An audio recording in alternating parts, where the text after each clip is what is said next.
Hola, buenas tardes. Creo que ya estamos la mayoría, o casi la mayoría, somos 48 en la reunión. Voy a iniciar. Si ven a alguien que necesite que lo agregue, me avisa. Bueno, buenas tardes. Vamos a ver el tema de fibrilación auricular. Mi nombre es Andrea Marín, soy R2 de Medicina Interna y esta clase pues fue coordinada por el doctor Pascal Contreras, R3 de Medicina Interna.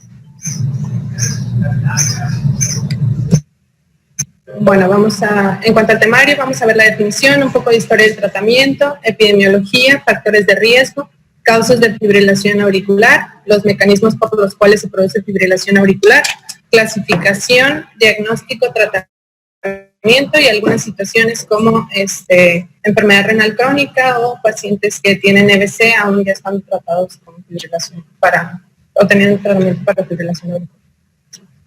Bueno, la fibrilación auricular, pues de acuerdo a la AFA, pues es una taquiarritmia supraventricular con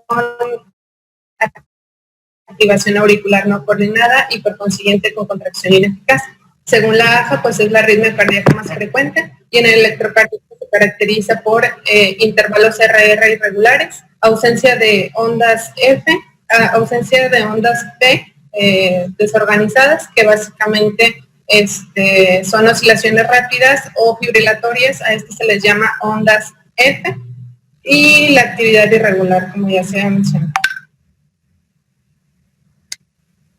Bueno, esta es una línea del tiempo de cómo ha ido avanzando tanto el tratamiento como la prevención de fibrilación auricular. En letras verdes vemos medicamentos que se han utilizado para prevenir la fibrilación auricular. Ahí vemos los IECAS y los ARA2, iniciaron en el 2000. Posteriormente, pues se utilizaron beta bloqueadores, sobre todo en pacientes que tienen insuficiencia cardíaca. En letras azules podemos ver cómo se inició el tratamiento con antagonistas de la vitamina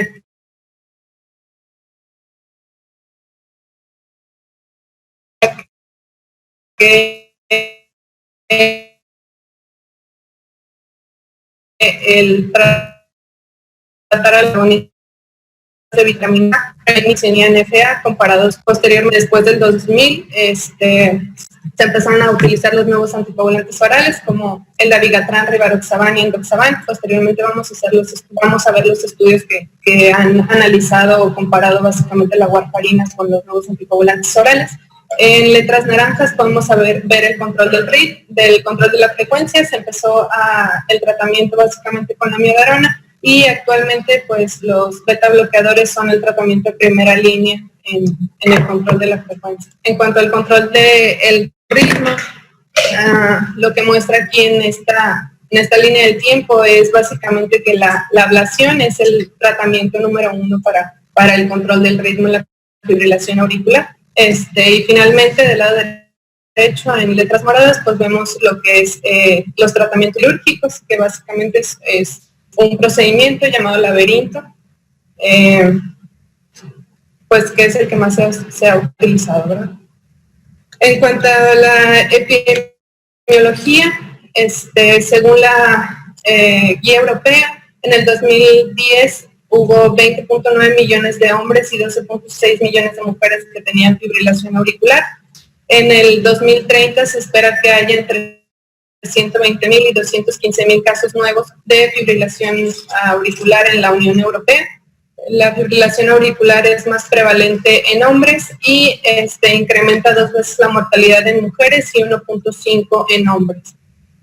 Cabe recalcar que el 20-30% de los pacientes que tienen EBC isquémico pues han presentado FA durante o después del episodio de fibrilación auricular. En cuanto a la epidemiología en México, pues sabemos que afecta al 1 al 2% de la población y es más prevalente en pacientes mayores de 80 años. Como ya se mencionó, pues es más común en hombres y hay mayor riesgo de muerte en las mujeres. Los factores de riesgo por los cuales se presenta fibrilación auricular pues son enfermedades crónico-degenerativas como diabetes, hipertensión, obesidad, EPOC, síndrome de apnea obstructiva del sueño y infarto agudo del miocardio. Denme un segundo, que no estoy grabando la clase.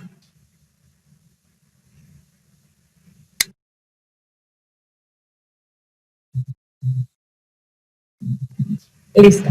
Y hay algunas otras enfermedades cardiovasculares como valvulopatías, miocardiopatías, canalopatías o insuficiencia cardíaca que también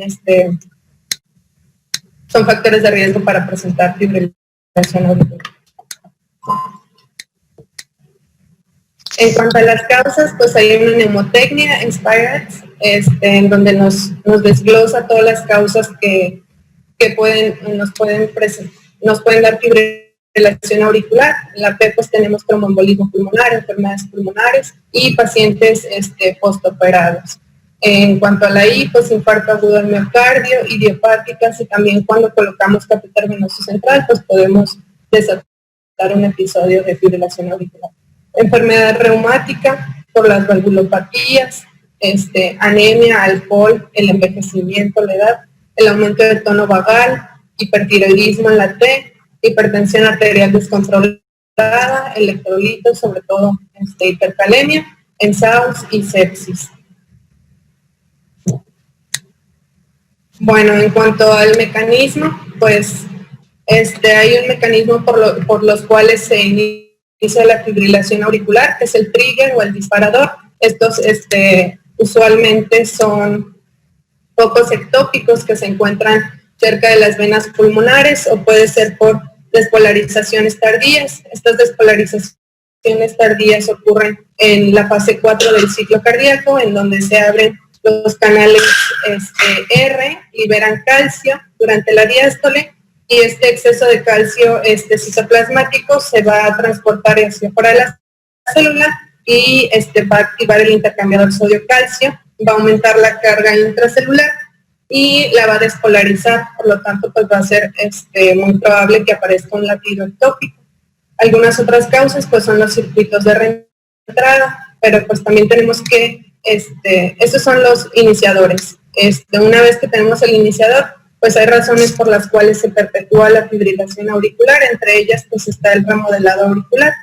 El remodelado auricular pues se va a ir dando paulatinamente. Esto se puede desencadenar por las enfermedades crónico-degenerativas como diabetes, hipertensión, obesidad, las que ya comentamos como factores de riesgo.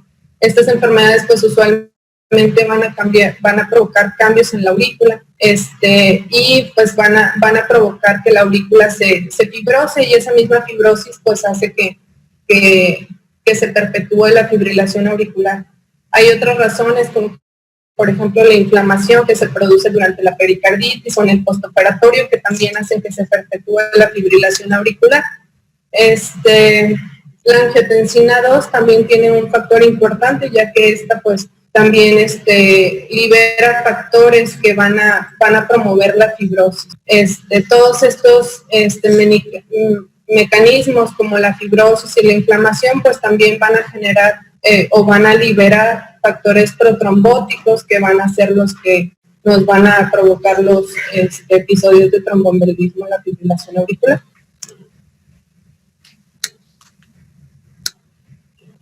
Bueno, en cuanto a la clasificación de la fibrilación auricular, pues se puede clasificar en valvular y no valvular. La valvular, pues normalmente, como lo comentábamos, es por enfermedad reumática, que genera estenosis mitral o bien por la presencia de alguna válvula mecánica. Las valvulares, pues son aproximadamente el 30% de toda la fibrilación auricular.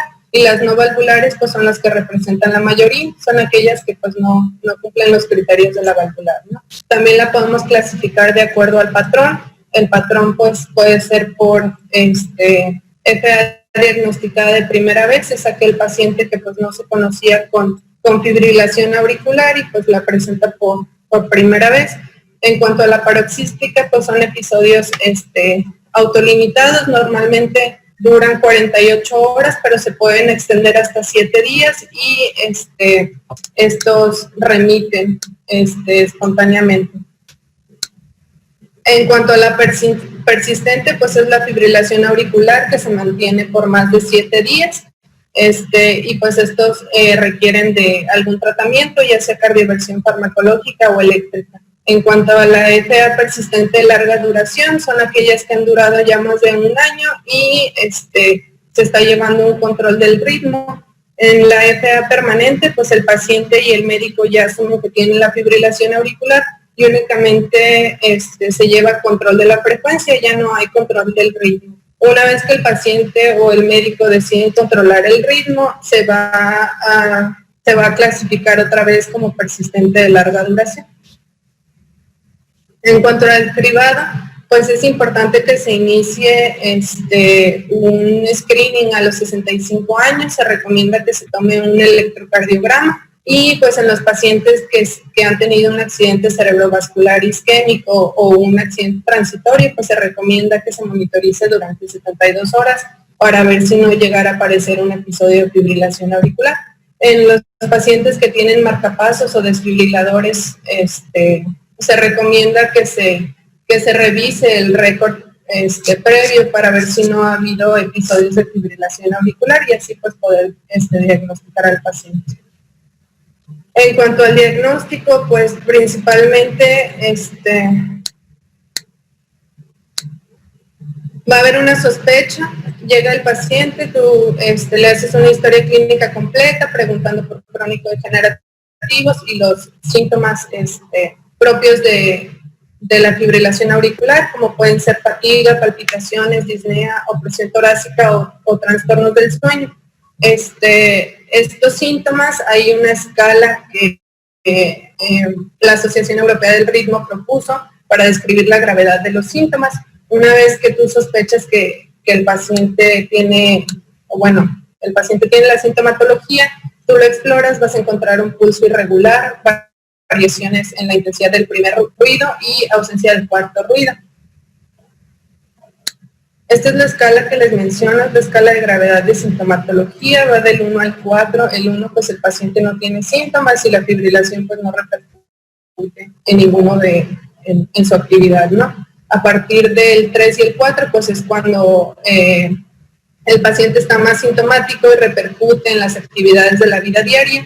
Sin embargo, pues la guía recomienda que se inicie el tratamiento desde que el paciente presenta síntomas 2B, que son síntomas moderados. Una vez que tú sospechas que el paciente tiene fibrilación auricular, pues para confirmarla requieres de un electrocardiograma de 12 derivaciones, en el cual pues vas a encontrar las características que ya habíamos comentado, ¿no? Que son las ondas F, el intervalo RR irregular, y el episodio pues debe de por lo menos durar aproximadamente 30 segundos para poderlo diagnosticar como una fibrilación. También se recomienda que se hagan algunos estudios de laboratorio como función renal, función tiroidea, para ver si el paciente, pues, en caso de que sea hipertiroideo, no esté bien controlada, electrolitos séricos en busca de alteraciones, sobre todo de potasio, biometría hemática, para ver si el paciente, pues, no tuviera anemia, o bien si tienes un paciente con sepsis, pues ahí lo podrías confirmar. Y pues también se recomienda hacer un eco transtorácico, pues para ver si existen alteraciones estructurales, sobre todo valvulopatías, y pues para valorar la función sistólica y diastólica. Hay algunos otros estudios o pruebas adicionales que pues también se recomiendan una vez que el paciente tiene fibrilación auricular. La monitorización ambulatoria se recomienda sobre todo en pacientes que tienen fibrilación paroxística, porque pues no sabes cuándo aparece el episodio, los dejas con un holter para monitorizarlos por al menos 48 horas y ver si el paciente presenta algún episodio. Se recomienda el ecocardiograma transesofágico, sobre todo en busca de valvulopatías o también la presencia de trombos intracavitarios, por si el paciente requiriera algún otro tratamiento como cardioversión. Coronariografía o pruebas de esfuerzo, se usan en pacientes que tienen fibrilación auricular y aparte tienen síntomas de angina o zika. Y la taco-resonancia magnética en pacientes que se sospecha que tuvieran un EBC o para descartar que hayan tenido EBCs previos.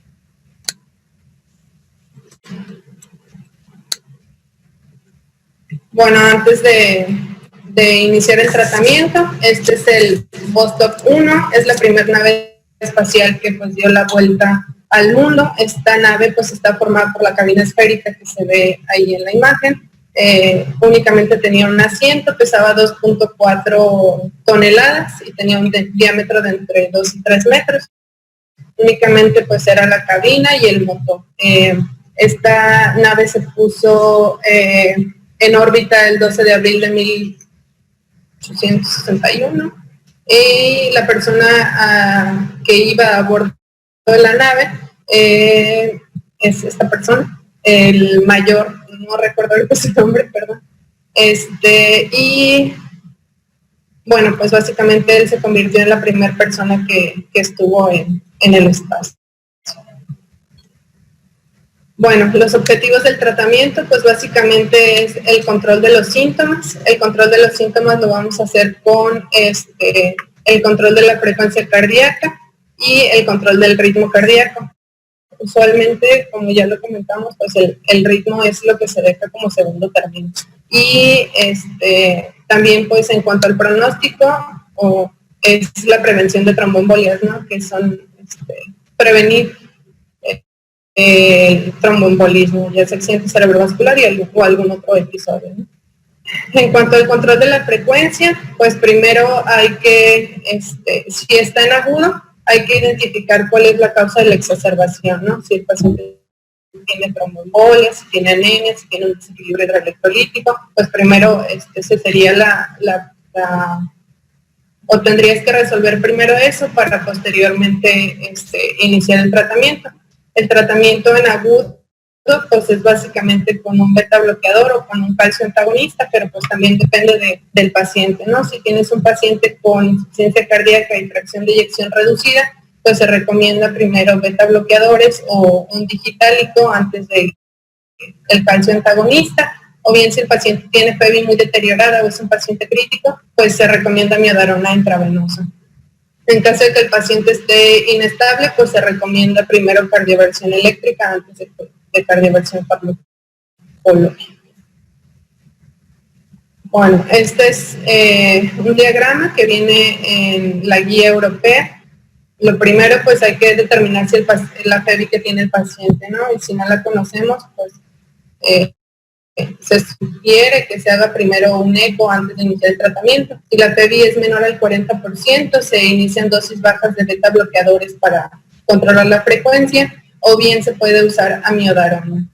Y si uno de estos dos no funciona, pues se puede agregar digoxina. Es importante estar aquí al pendiente porque podríamos causar bradicardia en los pacientes, entonces pues sí hay que estarlos monitoreando. En pacientes que tienen FEBI mayor al 40%, pues se sugiere usar beta bloqueador o calcio antagonistas como verapamil o diltiazem. Y pues si la sintomatología no mejora, pues se puede agregar digoxina. En cuanto al control de la frecuencia a largo plazo, pues la primera línea son los beta bloqueadores, aunque también se pueden usar los calcio antagonistas, no hidropiridínicos, verapamil o diltiazem, pero pues estos no se usan en pacientes que tienen fracción de eyección reducida. En caso de que no se logre controlar los síntomas, pues pudieras agregar digoxina a dosis bajas. Se ha visto que esta combinada con el carvedilol pues puede mejorar la fracción de eyección. La amiodarona pues es el último recurso y si no se logra control de la frecuencia con medicamento, pues puedes hacer ablación del nódulo. Y bueno, pero previo a la ablación del nódulo, pues tienes que colocar un marcapaso, ¿no? Y anticoagular al paciente para posteriormente, pues ya hacer la ablación. El objetivo de la frecuencia es entre 60 y 100 latidos por minuto. Este es un diagrama, igual, pues como ya les comenté, tenemos que conocer la FEBI. FEBI menor al 40%, pues se recomienda beta bloqueador o digoxina. Y pues puedes agregar, si usas beta bloqueador y no mejora la sintomatología del paciente, pues le agregas digoxina, y si iniciaste con digoxina, pues viceversa, ¿no? En cuanto a pacientes que tienen FEBI mayor al 40%, pues se puede utilizar ya sea calcio antagonistas, beta bloqueadores o digoxina, y si no mejora, pues agregamos uno de los que ya se comentaron. En cuanto al control del ritmo, pues se sugiere controlar el ritmo, sobre todo en pacientes que continúan sintomáticos aún con la medicación para el control de la frecuencia, ¿no? En cuanto a los episodios agudos, pues se recomienda, se sugiere cardioversión eléctrica únicamente si el paciente está inestable, se hace con previa sedación y pues hay que tener a la mano atropina, isoproterenol o un marcapaso, pero en caso de que el paciente pues llegue a presentar bradicardia o alguna parada cardíaca. Se recomienda que previo a la cardioversión eléctrica se haga un eco transesofágico para valorar la presencia de trombos intracavitarios. Si el paciente tiene ya más de 48 horas con fibrilación auricular, se recomienda que primero se inicie con 3 semanas con anticoagulación y posteriormente se realice la cardioversión eléctrica. Si no, pues, si necesita hacerlo en agudo, pues la cardioversión únicamente, ¿no? Sin la anticoagulación. En cuanto a la cardioversión farmacológica, pues esto se ha visto que restaura el ritmo en el 50% de los pacientes y podemos usar ya sea amiodarona, sobre todo en pacientes que tienen fracción de eyección ya muy reducida, que tienen estenosis aórticas significativas, o bien Pernacalant, se usa sobre todo en pacientes que tienen enfermedad arterial coronarias, fracciones de eyecciones moderadas o bien que tienen hipertrofia del ventrículo izquierdo, ¿no? Y pacientes que no tienen cardiopatías, pues se recomienda flecainamida, propafenona o Pernacalant también. Bueno, en cuanto al antiarrítmico a largo plazo, pues estos no se recomiendan, únicamente pues si lo vas a dejar a largo plazo se recomienda, o bien la guía te sugería usar flecainamida únicamente por 4 semanas después de la cardioversión, esto para prevenir la recurrencia en 80%. Se ha visto que esto previene la recurrencia en 80% de los pacientes comparados los que lo usaron crónicamente, ¿no?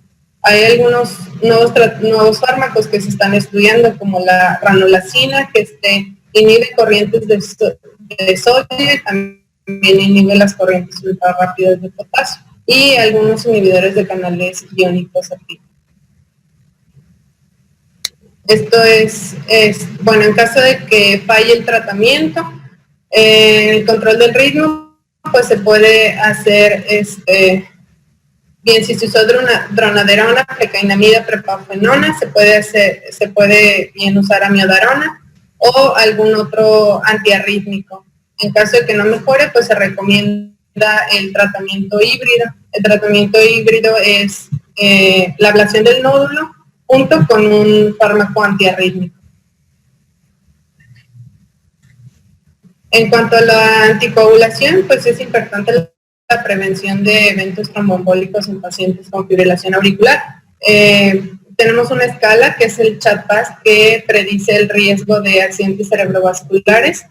Esta es la escala.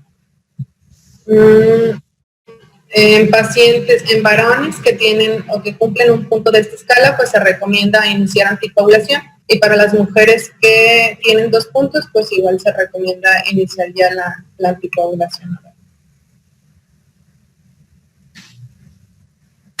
Así como valoramos el riesgo de embolismo, pues también hay que valorar el riesgo de sangrado, ¿no? Y pues normalmente usamos la escala de Hasler, que esta pues si tiene más de un punto ya se considera que el paciente tiene alto riesgo de sangrado.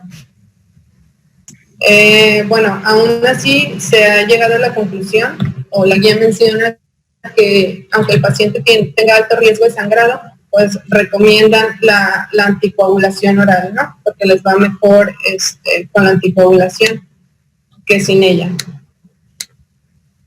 En cuanto al tratamiento, pues inicialmente se usó warfarina, como ya lo mencionamos. La warfarina está indicada para FA valvular y para FA no valvular. Actualmente pues se usa o se usa en mayor medida para la FA valvular.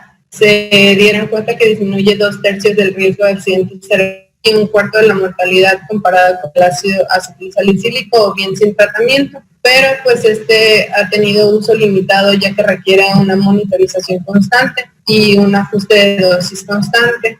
Hay una escala que se llama el SAMET-TR. Esta escala es esta que vemos aquí abajo. Si el paciente cumple 0 a 1 puntos, va a tener un buen control con warfarina. Y si el paciente cumple más de 2 puntos, pues se ha visto que el tiempo, pues que no va a alcanzar una buena anticoagulación, ¿no? O que no le va a ir bien con warfarina. Esquema que muestra la guía europea. El paciente, aquí te dice, el paciente tiene valvulopatía, pues no, tiene 0 puntos en chat-VAS, no se recomienda iniciar ni antiagregante ni anticoagulante. Que el paciente tiene 1 punto y es hombre, pues se recomienda iniciar ya anticoagulación. Y si tiene más de 2 puntos, hay que iniciar ya la anticoagulación, ya sea con un antagonista de la vitamina K o uno de los nuevos anticoagulantes orales, que ahorita vamos a hablar de ellos, ¿no? En caso de que el paciente no se pueda anticoagular, pues se pueden usar algunos otros procedimientos, como puede ser la oclusión de la orejuela izquierda. En cuanto a los nuevos anticoagulantes orales, pues hay muchos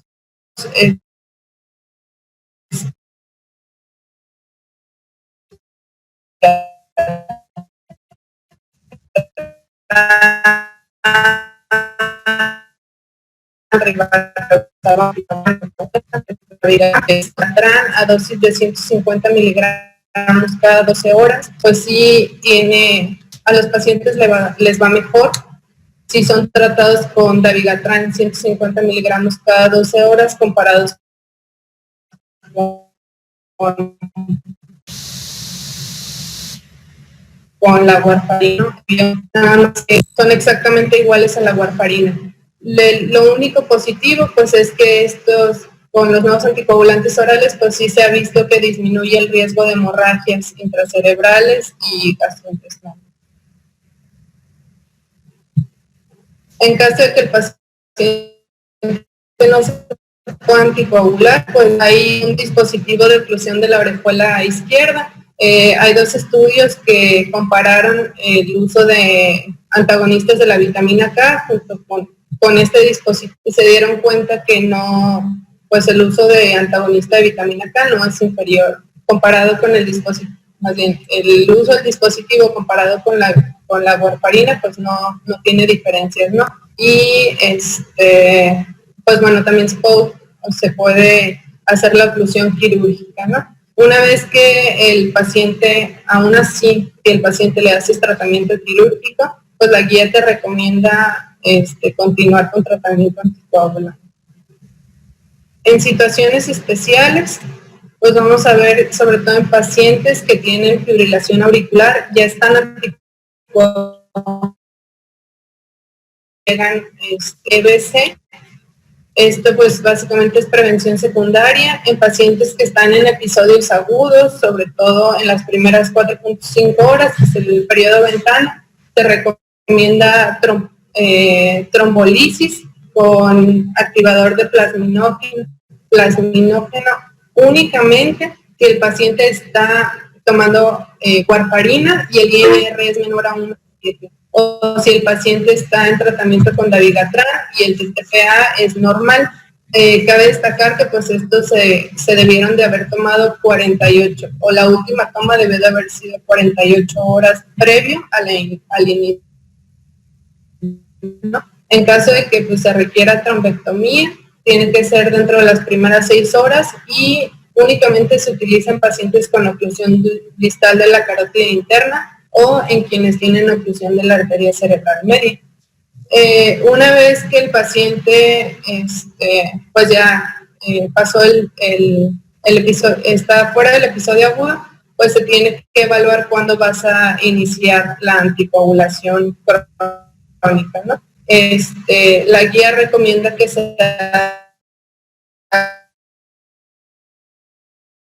va a depender de la gravedad que ha tenido el accidente cerebrovascular.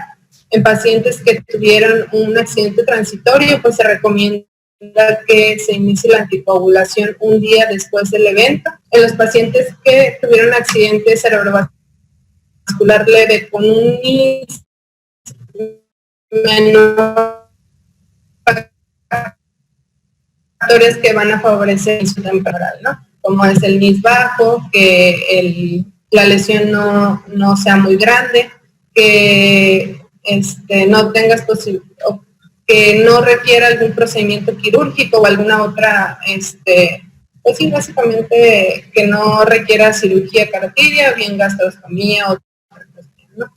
Que el paciente sea joven, pues en esos pacientes sí, por ejemplo, en el accidente cerebrovascular leve con un NIS menor a 8, se recomienda iniciar 3 días después del evento agudo, ¿no? En accidentes cerebrovasculares moderados con NIS entre 8 y 15 se recomienda que se haga resonancia magnética o tomografía computarizada el día 6 si el paciente no mostró incremento en la lesión o no hubo conversión a hemorragia, entonces se recomienda que se inicie el 6º día. Y si el NIS es grave, son 16 puntos hacia arriba, entonces que se inicie 12 días.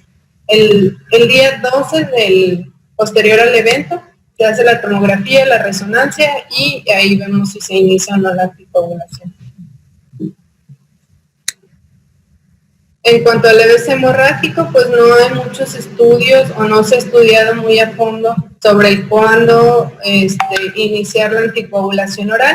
Sin embargo, pues sí se sugiere que sean entre 4 a 8 semanas posteriores al evento.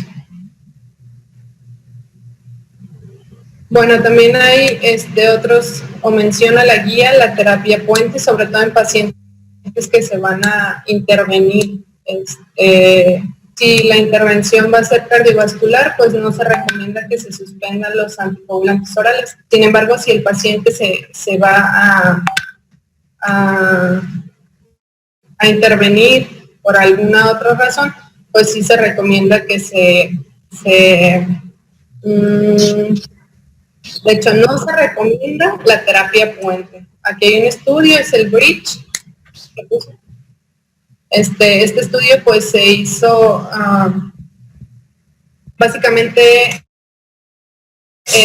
son pacientes que no tenían alto riesgo de un evento tromboembólico y a estos pacientes pues previo a la intervención se les hizo un cambio a heparinas de bajo peso molecular y al resto, o con quien los compararon, pues únicamente se les suspendió 3 días la warfarina, 3 días al día de la cirugía y se inició 24 horas posterior a la cirugía. Y pues aquí se dieron cuenta que los pacientes que se pasaban a terapia puente tenían mayor riesgo de hemorragia y les iba peor que los pacientes que se suspendía la warfarina. Y bueno, en cuanto a la fibrilación auricular y la enfermedad renal crónica, pues los pacientes que tienen enfermedad renal crónica tienen prevalencia aproximadamente del 8 al 34% de fibrilación hemodiálisis y 7% de los pacientes que tienen diálisis peritoneal pues presentan fibrilación auricular. Se ha visto que los pacientes con enfermedad renal crónica tienen mayor riesgo tromboembólico y mayor riesgo hemorrágico. Sin embargo, pues en los pacientes con enfermedad renal crónica únicamente se han estudiado los que tienen enfermedad. Ellos es a quien se les ha administrado warfarina y pues se han dado cuenta que han tenido un efecto pues bien, ¿no? Gracias a la terapia de sustitución renal con diálisis y fibrilación auricular, se dieron cuenta que el uso de warfarina pues es neutro, ¿no? Y al contrario, pues se ha visto un incremento en el riesgo de accidente cerebrovascular. En pacientes que tienen enfermedad renal crónica en etapa ya terminal, son menos de 30 mililitros de citrato, pues estos pacientes no hay mucha evidencia ya que la mayoría de ellos pues han sido excluidos de los ensayos. Pues bueno, esto es básicamente todo lo de fibrilación auricular. Si tienen alguna duda.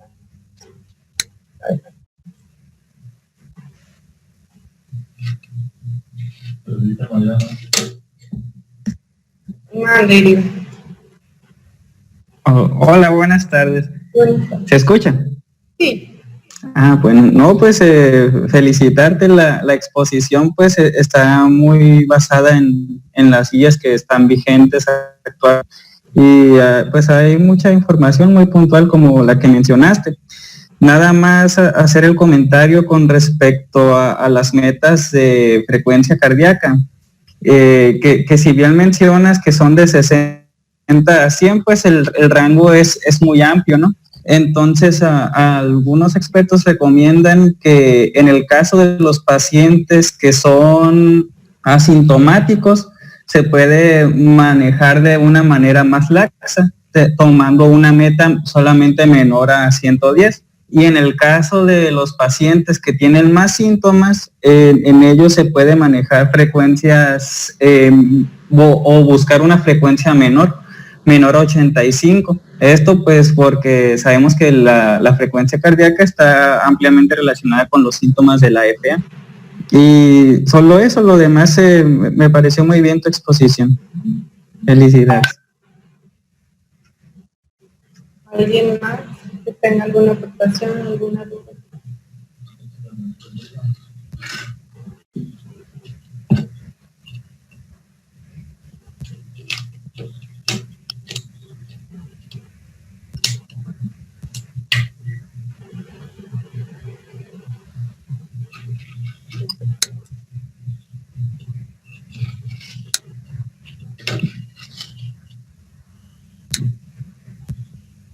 Sí, Susana. Hola, buenas tardes, doctora. Buenas tardes, doctores. Respecto a la exposición, me parece muy puntual los datos otorgados, información concisa y actualizada. Hay unos puntos que sí me gustaría aportar. Uno de los puntos es que cuando la fibrilación auricular es de etiología valvular, pues el chat-VAS no nos sirve. A esos pacientes hay que anticoagularlos.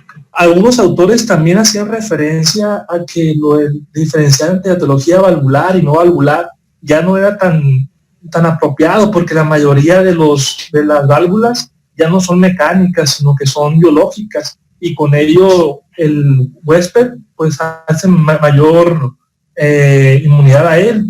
Otro punto que también creo importante es lo del tratamiento, es respecto a que hay pues dos puntos de vista, si el control de la frecuencia o control del ritmo, en el cual pues tenemos que tener en cuenta los comórbidos del paciente, la edad, los efectos adversos que muchos fármacos presentan.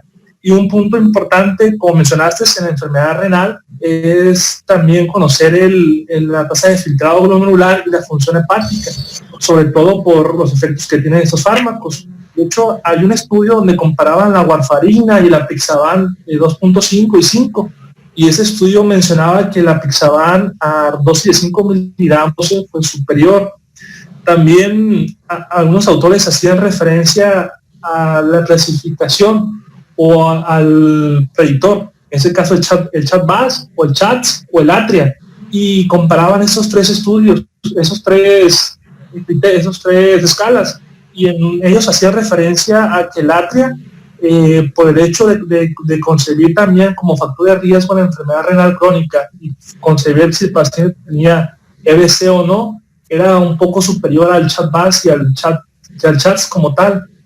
Son unos puntos que creí oportunos, que comentaban algunos autores y guías, y agradecerte por la exposición muy puntual. Felicidades.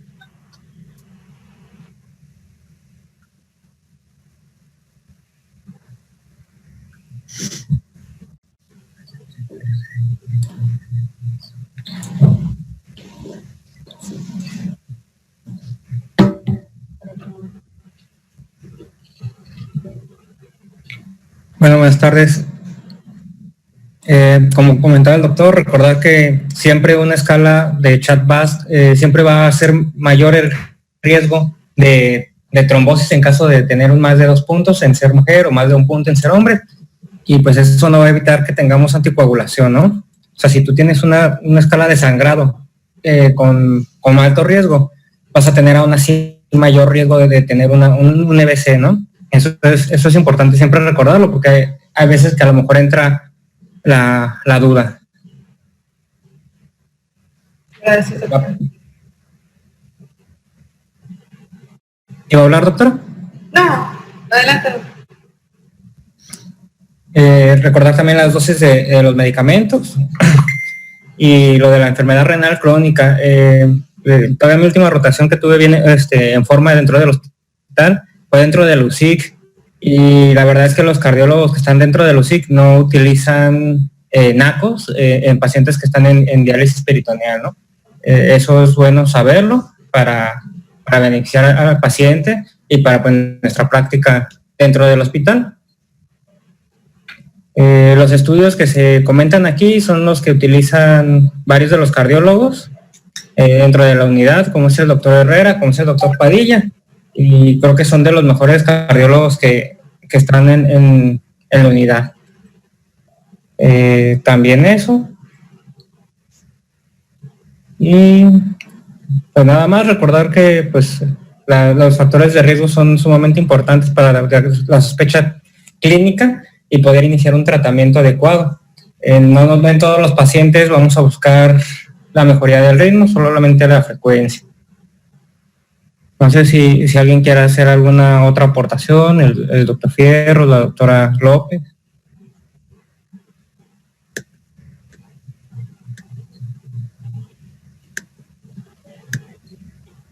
Hola, doctora Duarte, buenas tardes a todos. Muy buena plática, doctora, la verdad que estoy muy contenta con las presentaciones que han dado. Nada más para todos, pues mantener en cuenta que la fibrilación auricular impacta pues de manera negativa en los pacientes con patología cardíaca preexistente, y pues la incidencia va a ir aumentando conforme pase la edad, ¿no? Entonces tenemos que, conforme vaya creciendo la población, aquí en México, pues la vamos a encontrar más presente. Una pregunta, a ver si alguien de forma pudiera contestar. ¿Recomendarían una anticoagulación en un paciente con FA y quizás tuviera un factor de riesgo más, hipertensión, pero no tuviera los otros factores como edad avanzada, diabetes, etcétera? ¿Estaría indicado? ¿Qué opinan de esto?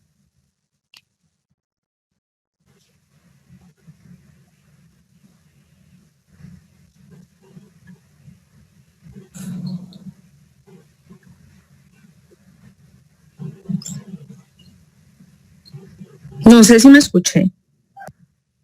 Sí, con respecto a... no todos los factores tienen el mismo valor pronóstico. En el caso, como estaban mencionando, hay algunos como el antecedente de EBC que tienen mayor peso.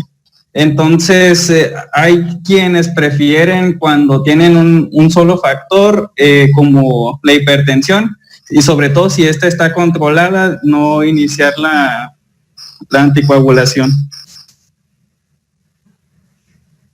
Bueno, aquí obviamente hay que individualizar, pero si es un paciente joven que tenga pues una edad menor de 60 años, que nada más tenga hipertensión, pues ahí podríamos esperar, ¿no? La incidencia aumenta, como les comento, conforme a la edad, entonces hay que ser cuidadosos, ¿no? Ese paciente probablemente lo podemos esperar en la cuestión de la anticoagulación. Podríamos esperar hacer un ecocardiograma, a ver que no tenga algún dato de disfunción miocárdica, suponiendo que no tenga otro factor de riesgo, ¿no? En sí. Recordar que también pues la presencia de FA duplica el riesgo de mortalidad, como ya lo mencionaron, y pues hasta 5 veces más riesgo de EBC. Impacta en la calidad de vida y también impacta en el deterioro cognitivo ¿no? Últimamente han salido algunos estudios en ese sentido, ¿no? Que el paciente se afecta neurológicamente o tiende a desarrollar demencia más temprana si tiene este antecedente, ¿no? Muchas felicidades, doctora. Muchas gracias por la participación. Bueno, parece que Iván tiene algún comentario.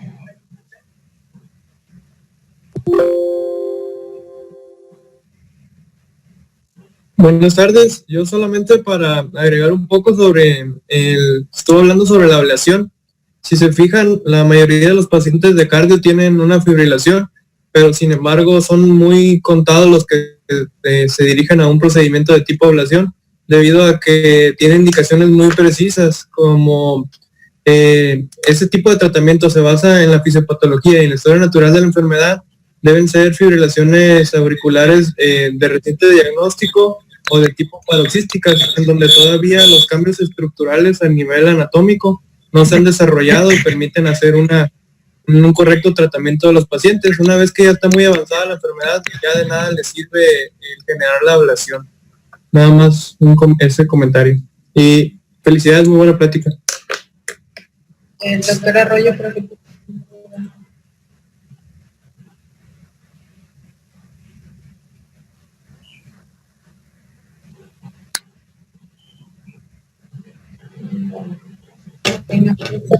Si no hay más dudas, pues estamos por terminar la clase.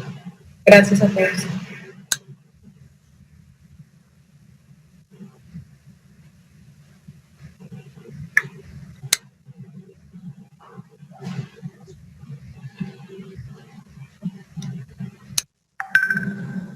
Qué tío.